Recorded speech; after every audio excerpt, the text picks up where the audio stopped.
Hello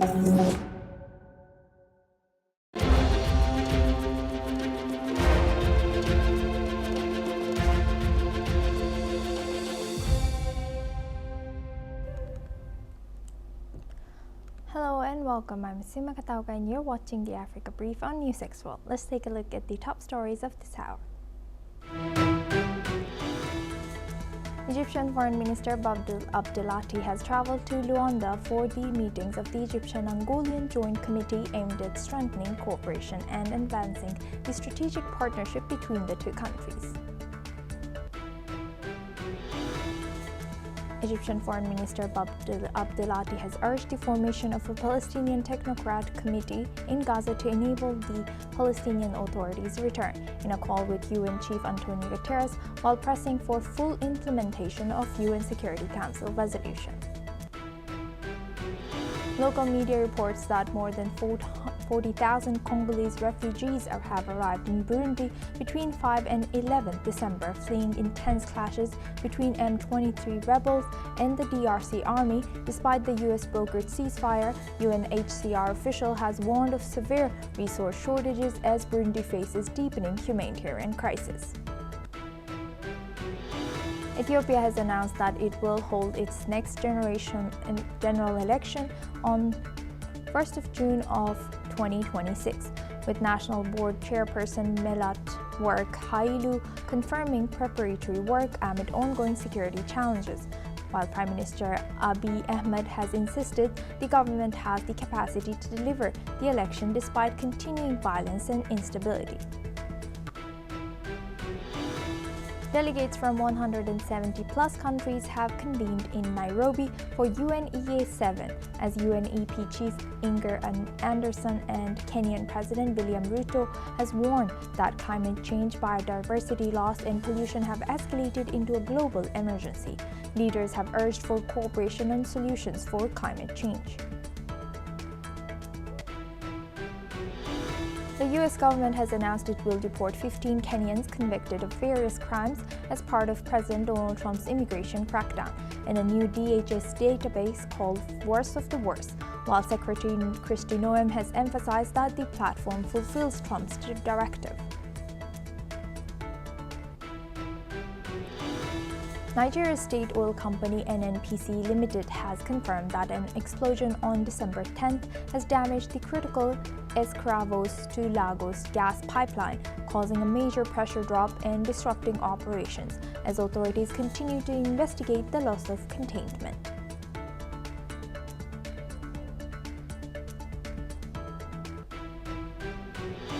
South Africa's current ruling party, ANC of President Ramaphosa, has warned it faces a deep crisis rooted in corruption, factionalism, and persistent racial inequality after losing its parliamentary majority for the first time since 1994 and being forced into a coalition government. Now for this hour, we start with Nigeria and Benin. Nigeria and Benin has said that they will act swiftly against any threats to democracy in West Africa after authorities successfully prevented an attempted coup in Benin. Nigeria's Foreign Affairs Minister Yusuf Tugar has praised the rapid response, calling it a model for how the region should react whenever democratic rule comes under pressure. Tugar has noted that Nigeria's own security challenges are tied to instability across West Africa and the Sahel, pointing to the fallout from the collapse of Libya's Gaddafi regime and ongoing conflicts in Mali, Burkina Faso, and Niger.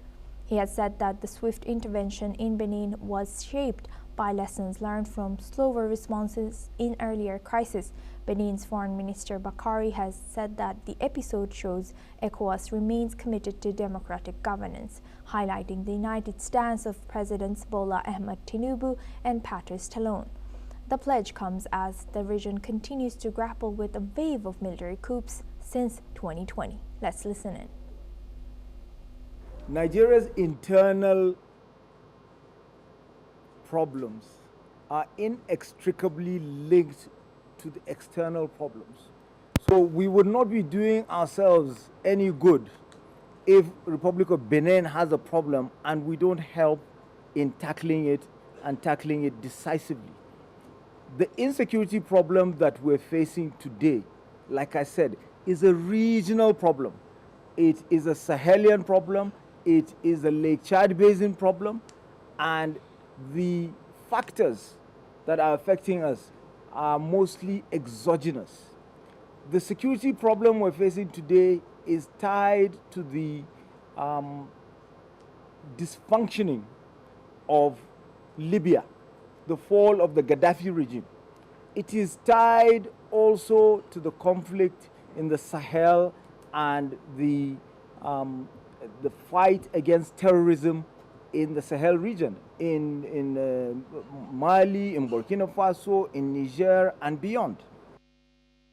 It was important for all of us within our community, and especially for the two leaders of Benin and Nigeria, so respectively Their Excellency President Bola Ahmed Tinubu of Nigeria and President Patrice Talon of Benin, to show clearly that ECOWAS region is still an area where democracy prevails.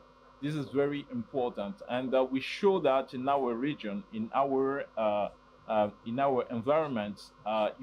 We cannot accept those attempts to democracy. Now for this discussion, we welcome Mr. Ayanuga Olugbenga Paul. He's a public affairs analyst, joins us live from Lagos. Thank you very much, Mr. Paul, for joining us again. Good to see you.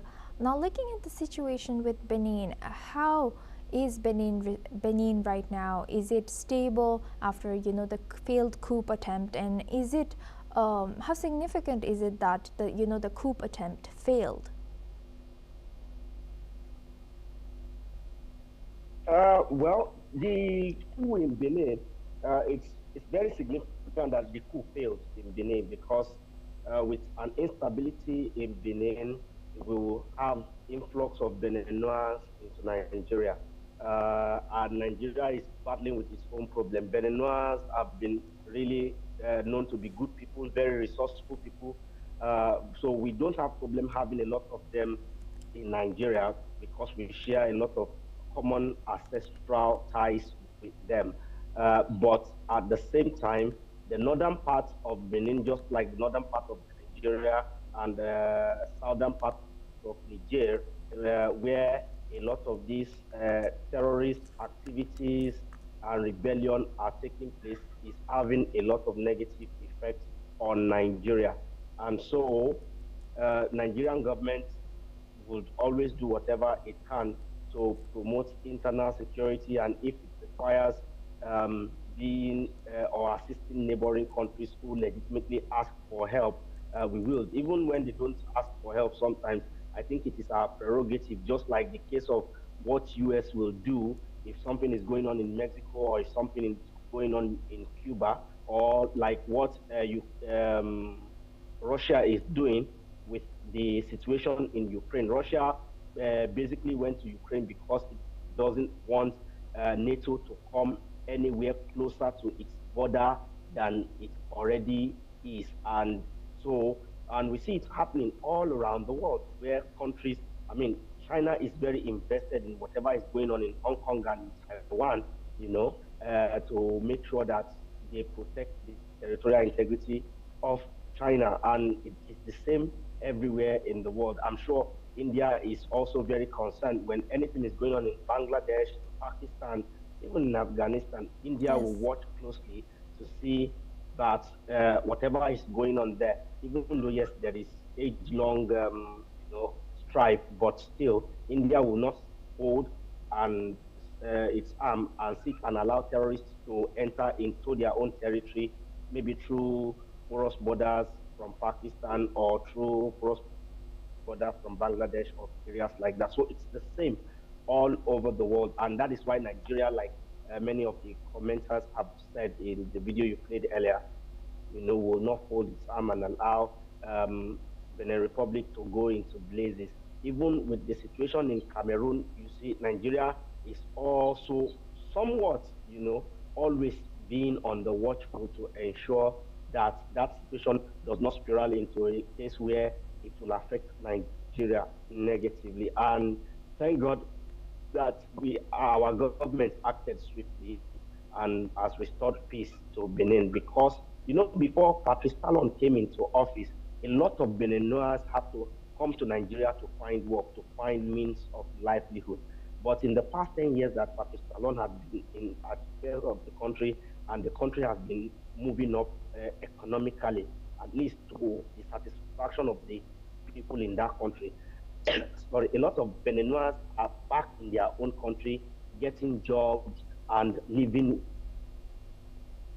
well in within the borders of their own country. So it's fewer and fewer of them coming into Nigeria to find work or to find better life. So it is important for us as a nation to help them when they seek for help, and also to send a signal, because you see, the coup plotting bug bites a lot of the army officers across West Africa, having seen the success in Guinea, having seen the success in Mali, Burkina Faso, and Niger. So, and if we allow this to continue, yes, maybe Burkina Faso might be lucky to have a president that knows where the shoe pinches and is getting things done that a lot of Burkinabe are very happy about, you know. But we can't say the same for all the other countries where coup has taken place. And you see, this typing of opposition and making people disappear is something that must give every one of us chills, that must make us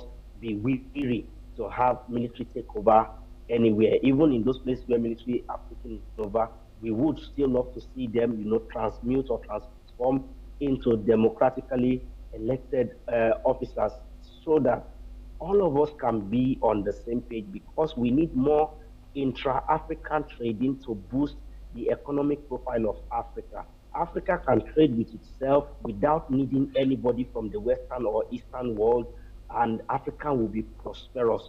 But if we have military juntas here, democratic government here, they will all be singing discordant tune, and it will not be really easy for them to be on the same page on so many issues. And this would also give current democratic governments, you know, reason to always watch their back rather than focus on governance. And that is why all this intervention is important, especially that a legitimate government called for our help, and the Nigerian government responded appropriately. Yes. Thank you for highlighting that and also sharing such a relatable example, Mr. Paul. And please stay with us as we come back to you for our next discussion as well. Now, moving on, the United Nations plans to bring Sudan's warring parties together for meetings in Geneva. Secretary General Antonio Guterres has confirmed in an interview in Riyadh, Saudi Arabia. He did not give a date, but said that both the Sudanese Army and the Rapid Support Forces will take part. The conflict, now in its second year, has killed tens of thousands and displaced more than 12 million people. Concerns have escalated in October after reports of mass atrocities emerged when the RSF seized El Fasher, the army's final stronghold in Darfur following an 18-month siege. Guterres has said that the UN expects access to the city very soon, noting it remains cut off and that the RSF controls communications. He has added that while neither side behaves well, the RSF is responsible for the worst abuses. A UN spokesperson has said that the Geneva effort will start with technical-level talks aimed at preparing the ground for broader negotiations as global and regional powers intensify pressure for a breakthrough. Now, for this discussion, we welcome back Mr. Ayanuga Olugbenga Paul. He's a public affairs analyst, joins us live from Lagos. Thank you very much, Mr. Paul, for staying with us. Now, looking at this, we're finally seeing UN do something about this. How can UN now ensure a meaningful participation and cooperation from both Sudanese Army, and what should UN watch out for? Well, for me, I am not excited at all about all this intervention anymore. I used to have high hopes that maybe this intervention, and I've expressed that much, will bring support to the masses, because I don't even care about the warring parties, the active military or militants, you know. But with the current agreement signed between Tshisekedi and the Rwandan government, US, concerning the tension in DR Congo, and you see what is happening in DR Congo. So this one that the UN is trying to do in Sudan, I really do not have high hope or enthusiasm until maybe we see it work and maybe the situation is different from what was obtainable in DR Congo. Because what is the essence of signing papers, signing agreements, and the troops on the ground are not properly carried along, informed, and also the small players, the small external players and internal players in the conflict are also not carried along. So you take only the big boys and then you put them at the negotiation table. And once their own area of grievances are taken care of, you think you are taking care of everybody else's areas of grievances. And at the end of the day, you see the smaller players will cause confusion on the ground, and both parties who signed the agreement will now be at each other's throat again, saying you are the one that did not honor the agreement, the one that did not honor the agreement. So until the UN and whoever the negotiating partners are will put all these factors into consideration and ensure that whatever they are getting in form of agreement this time around will be something that will benefit all parties involved and will make all parties involved be willing, to let the peace deal be sustainable, be visible, such that, yes, we know that after the peace deal, it is not like a switch plug where you sign peace deal today and there will be cessation of hostility almost immediately, like a switch plug on the wall.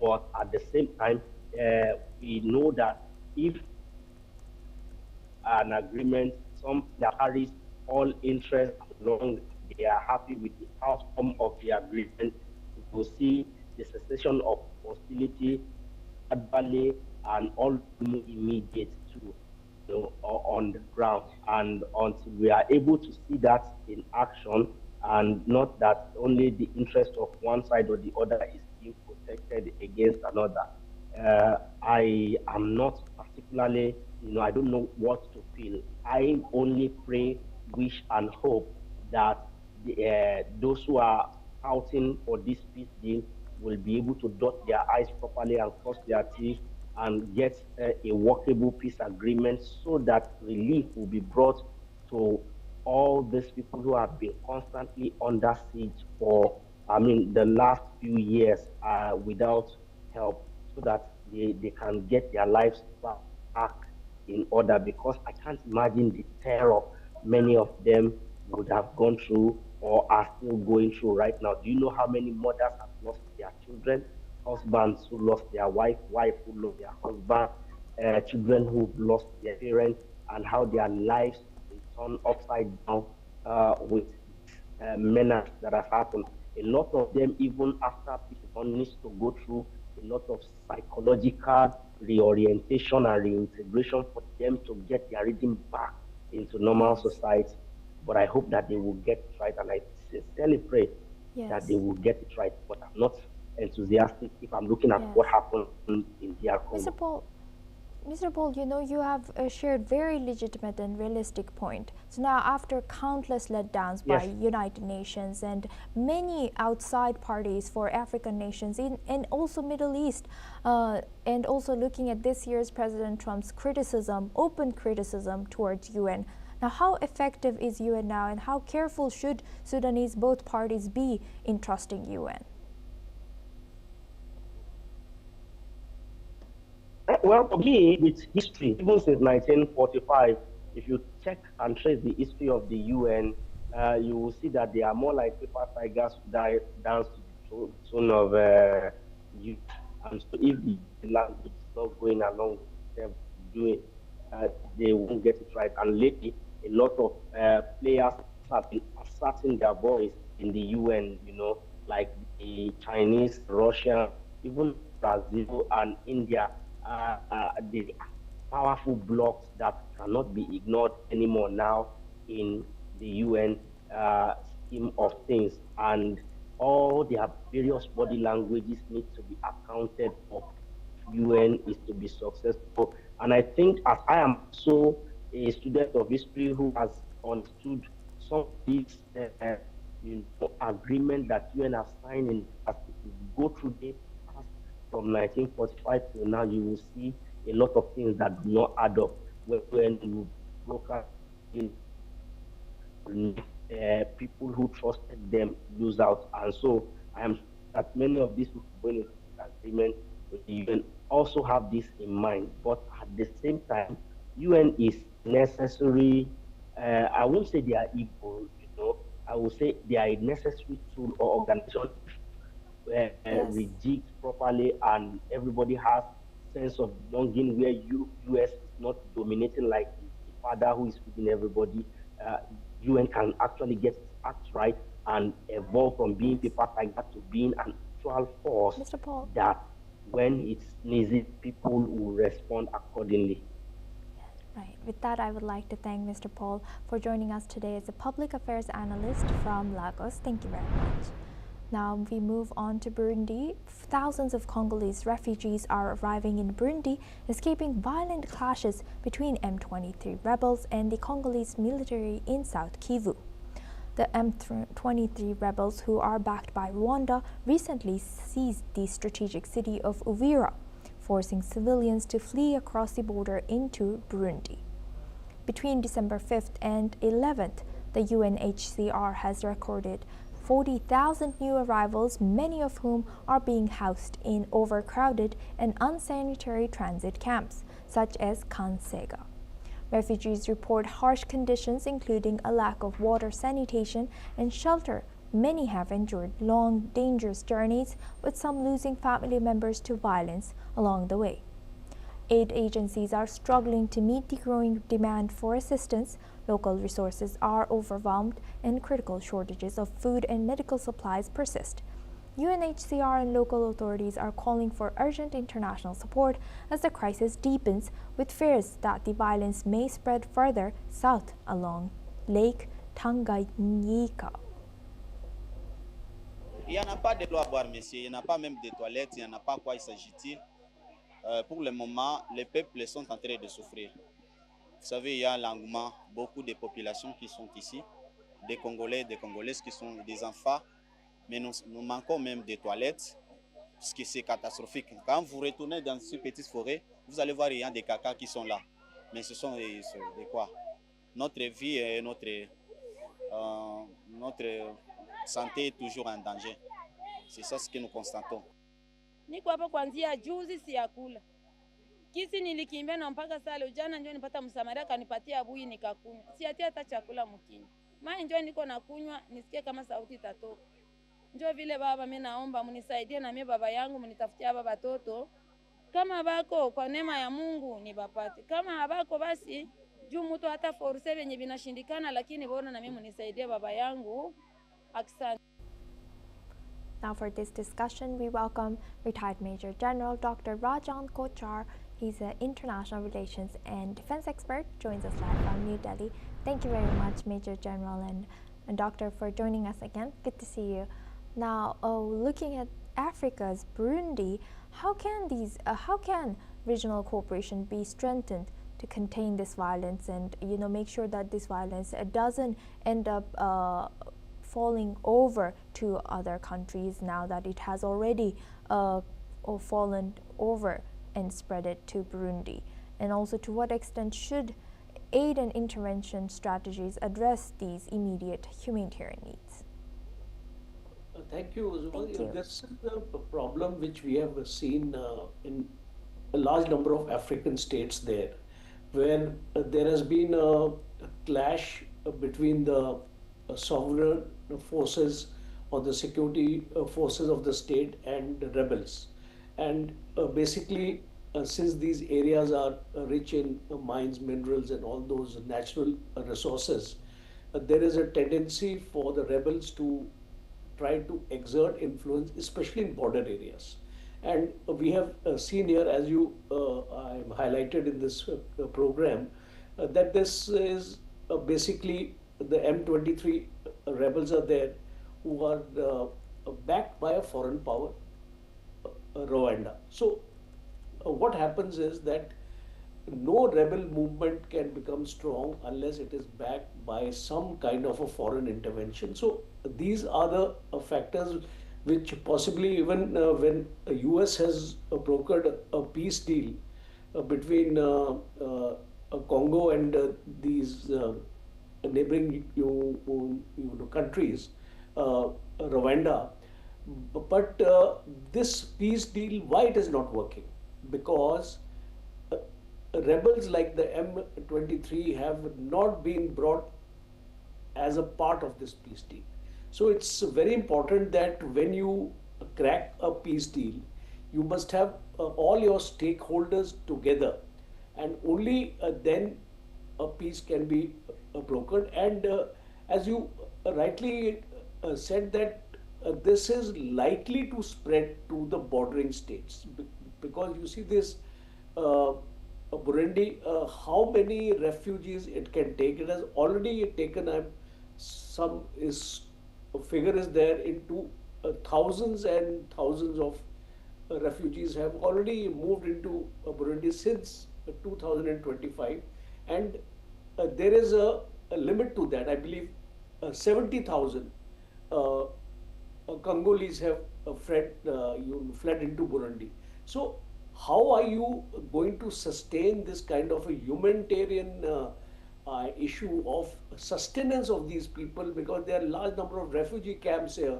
The United Nations resources are overstretched. Those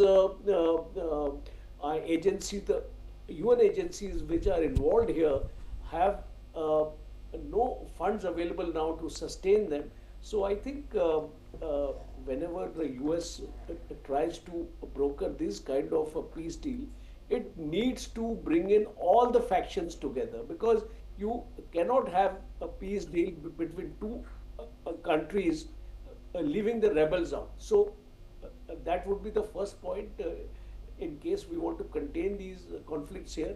And second is, aspect is there is a large amount of corruption in the governments here. So I think people also tend to resist this kind of a corruption, and they tend to join the rebel movement, especially the border areas, things like that. So that would be a second part of the thing, that governance issues are lacking in these countries because they are not able to govern, and there is a large number of corruption in the government. And therefore I feel that this funding part, which is the last part, insufficient aid funding, I think the United Nations has to create a mechanism where it has to increase these fundings to all these UNHCR, World Food Program, all these agencies who are participating in this area need to be funded more to take care of such like situations. Yeah, with that, I would like to thank Major General and Dr. Rajan Kochhar for joining us today and sharing that insight on this news. Thank you very much. Now moving on, according to reports, U.S. aid cuts are contributing to a dangerous rise in severe malnutrition among children in parts of Kenya and other vulnerable regions.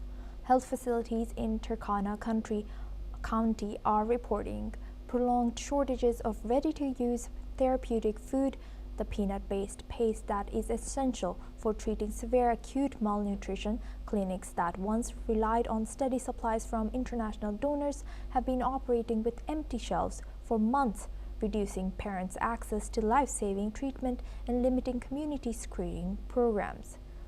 The reduction in U.S. funding following a suspension of foreign assistance earlier this year disrupted global procurement and delivery of therapeutic food, although some support has since been restored. The supply pipeline has been slow to recover. Aid organizations report that children are arriving at health facilities in more critical condition and malnutrition. Screening coverage across Kenya has dropped sharply due to discontinued outreach programs. Humanitarian agencies warn that these gaps in treatment and early detection increase the risk of long-term health complications and higher child mortality. With drought, conflict, and economic strain, intensifying food security, the impact of reduced aid is placing additional pressure on already overstretched health systems, leaving thousands of children at greater risk. Now we move on the focus to Ethiopia. Ethiopia's National Election Board has confirmed that the country's next generation general election will be held on June 1st, 2026. The announcement has been made by the board's chairperson, Melatwork Hailu, who detailed ongoing preparations including the establishment of branch offices and the development of polling stations to ensure a smooth election process. Political parties have also received training to effectively communicate their platforms to the public in the lead up to the election. Despite these efforts, organizing the election presents significant challenges. Ethiopia is still recovering from a brutal civil war between the Tigray People's Liberation Front and federal forces, which lasted from 2020 to 2022 and claimed at least 600,000 lives. An estimated 1 million people remain displaced by the conflict. In addition, ongoing violence in the Oromia and Amhara regions continue to complicate the situation. In an address to Parliament on October 28, Prime Minister Abiy Ahmed expressed confidence in the government's ability to organize the election, calling it the best organized in the nation's history. And that's a wrap on Africa Brief. Keep watching NewsX World for more news updates from around the world.